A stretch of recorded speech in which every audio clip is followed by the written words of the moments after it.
Imagine walking through a redwood forest, but behind a couple of branches you see a tree, a little tree. But there's something weird about it. Oh yeah, the leaves are white. Albino ghost trees. They shouldn't exist, but they do. And this is something that baffled scientists and people all over for a while. There's only one man who knows the location of all 11 albino redwoods in Henry Cowell Redwood State Park, and his name is Zane Moore. Unfortunately for any would-be Ghostbusters, he's not talking. He told the Washington Post trees can be loved to death, and that's so true. But let's just get right into it. The reason that they shouldn't exist is because the reason trees are green and grass is green is because they produce something called chlorophyll. Basically, it's a component that makes them green and that can turn sunlight into sugar, which is their food.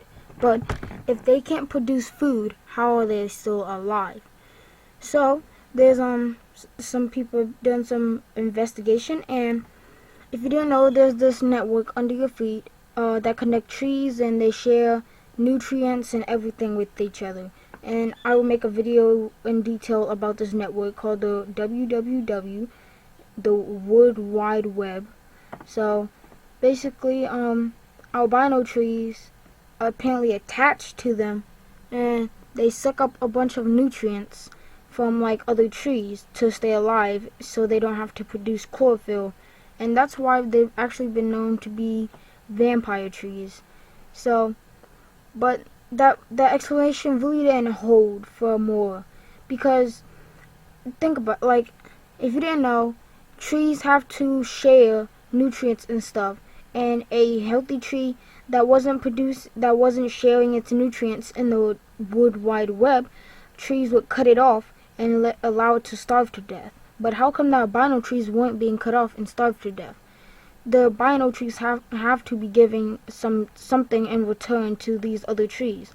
So with a little more investigation, they found out that the trees had the white needles, the white leaves of the trees were saturated with heavy metals and copper and nickel, far more that would kill another tree. So they think that albino trees justify their existence by sucking up the harmful materials that could poison other trees.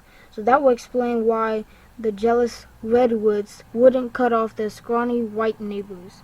So basically that is it for this video. I hope you enjoyed. I also hope you learned something new.